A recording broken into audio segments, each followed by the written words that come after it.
अजीज बहन भाइयों, जय मसीह की। मैं H Chandra, miracle of Jesus, यह मेरे चैनल का नाम है। आप सबका स्वागत करता हूं। आज मैं आपके सामने एक और वचन लेके आया हूं। आशा है ये आपके लिए काफी प्रेरणादायक होगा। लूका रचित सुसमाचार, उसका 16वां अध्याय 13वें पद से लेकर मैं आपके सामने 16वें पद तक पढ़ूंगा।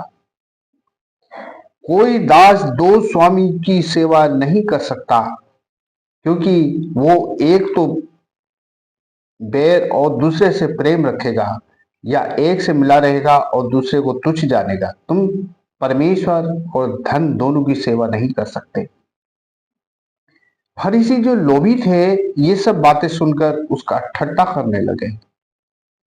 उसने, यानी खुदावन यीशु ने, उसने उनसे कहा, तुम तो मनुष्यों के सामने अपने आप को धर्मी ठहराते हो, परंतु परमेश्वर तुम्हारे मन को जानता है, क्योंकि जो वस्तु मनुष्य की दृष्टि में महान है वो परमेश्वर के निकट घृणित है।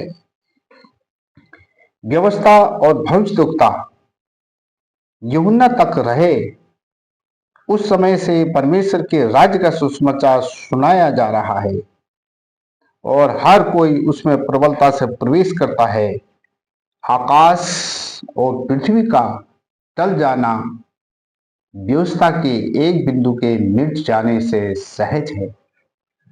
अजीज बहनों भाइयों, खुदावन का शुक्र हो इस सुंदर वचन के लिए। कोई इंसान दो स्वामी की सेवा नहीं कर सकता। मित्रों, एक बार खुदावन यीशु मसीह बैठे थे, उसके सामने एक मनुष्य आया। उसने कहा, हे स्वामी, अनंत जीवन पाने के लिए मैं क्या करूं? खुदावन यीशु मसीह ने उससे कहा कि तू व्यवस्था की पुस्तकें तेरे पास है, तू उन व्यवस्था की पुस्तकों को पढ़। उसमें सारे बातें लिखी हैं, और परमेश्वर की आज्ञाओं को मान।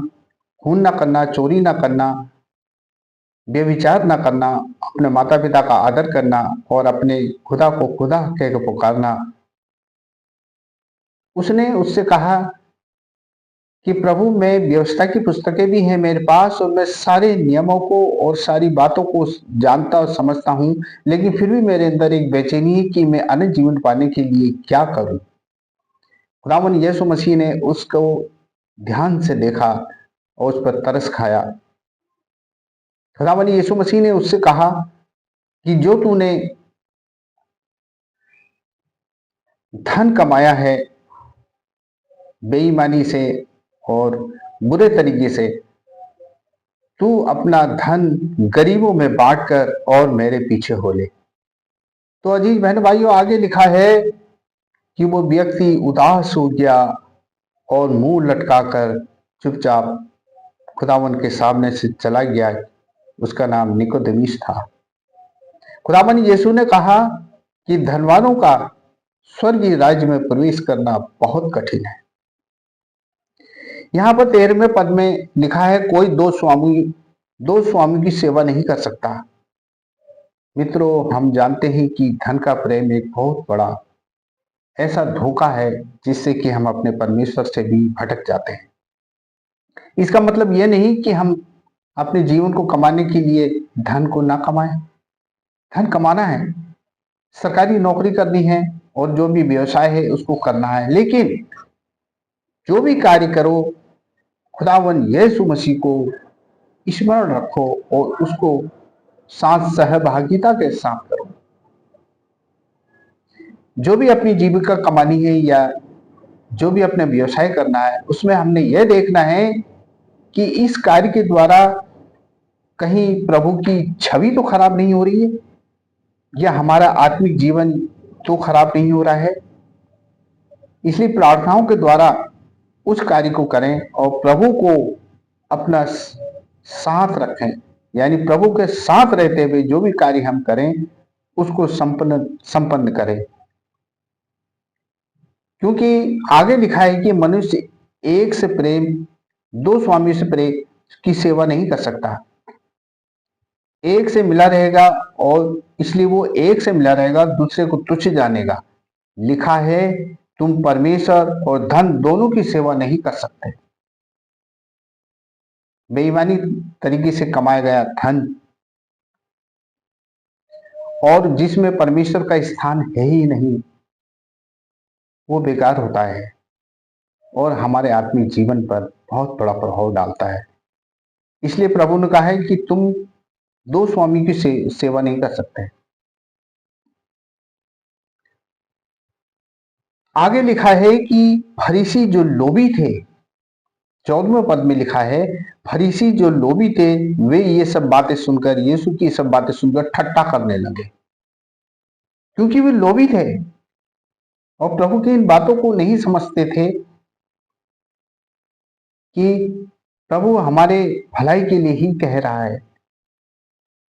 उसने उनसे कहा, तब प्रभु ने उन लोगों से कहा, तुम तो मनुष्यों के सामने अपने आप को धर्मी ठहराते हो, परंतु परमेश्वर तुम्हारे मन को जांचता है, क्योंकि जो वस्तु मनुष्य की दृष्टि में बड़ी है, महान है, वो परमेश्वर जो वस्तु मनुष्य की दृष्टि में महान है, उसे अच्छा वो मानते हैं, वो परमेश्वर के निकट घृणित है।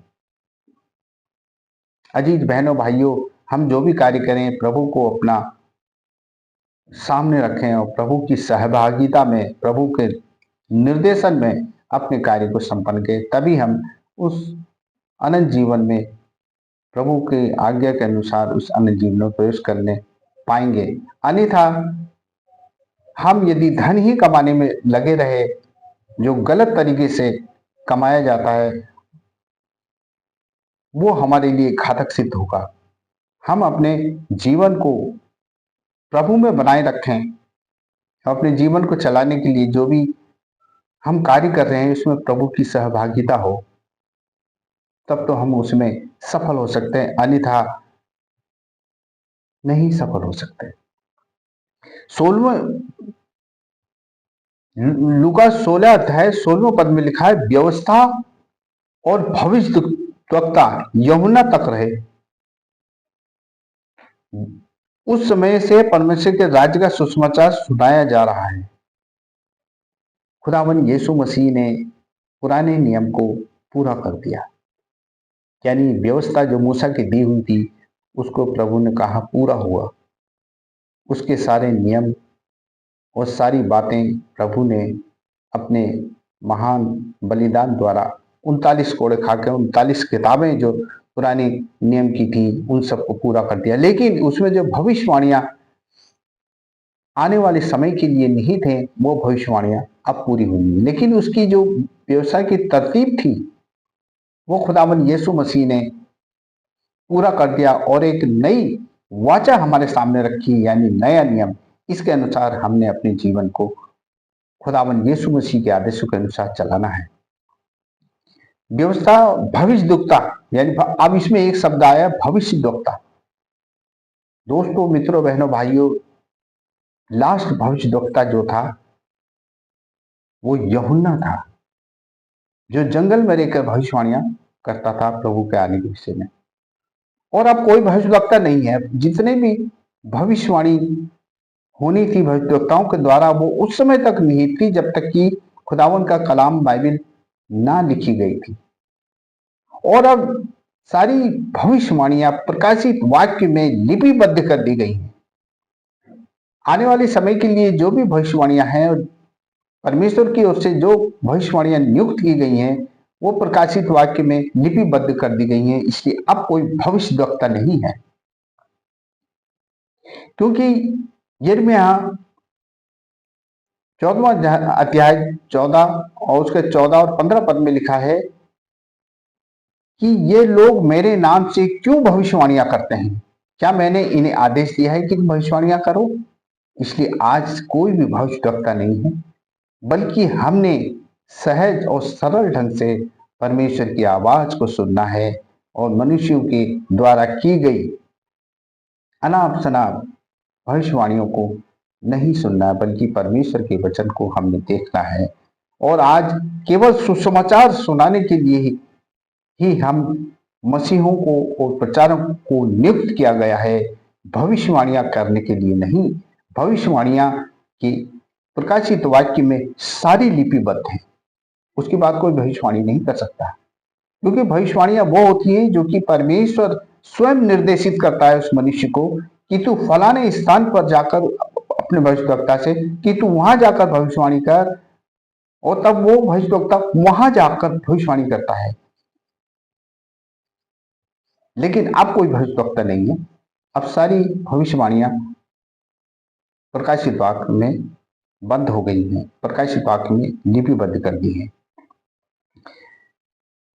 और हर कोई उसमें प्रबलता से प्रवेश करता है। आकाश और पृथ्वी का टल जाना व्यवस्था के बिंदु के मिट जाने से सहज है। यानी आकाश और पृथ्वी टल जाएंगे, लेकिन परमेश्वर का वचन कभी नहीं टलेगा। इसलिए आज हमें प्रभु के इस वचन पर ध्यान देना है, और हमें देखना है कि हम जो भी कार्य करें प्रभु को अपना सामने रखें, और प्रभु के द्वारा ही अपने कार्य को संपन्न करें। अपने जीवन में हम केवल प्रभु को प्राथमिकता प्रदान करें, और प्रभु को ही अपने जीवन में अपना कैप्टन, अपने जीवन का मालिक बनाकर ही कार्य करें। क्योंकि गलत तरीके से कमाया गया धन और परमेश्वर की आराधना नहीं कर सकते।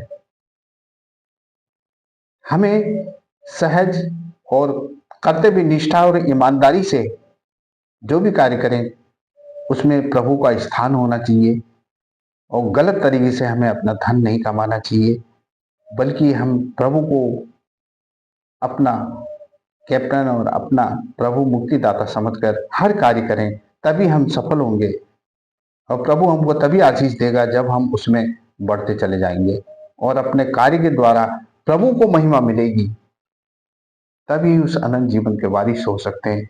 अन्यथा हमारा जीवन एक कोरी कल्पना ही रह जाएगी। आज का संदेश यहीं तक।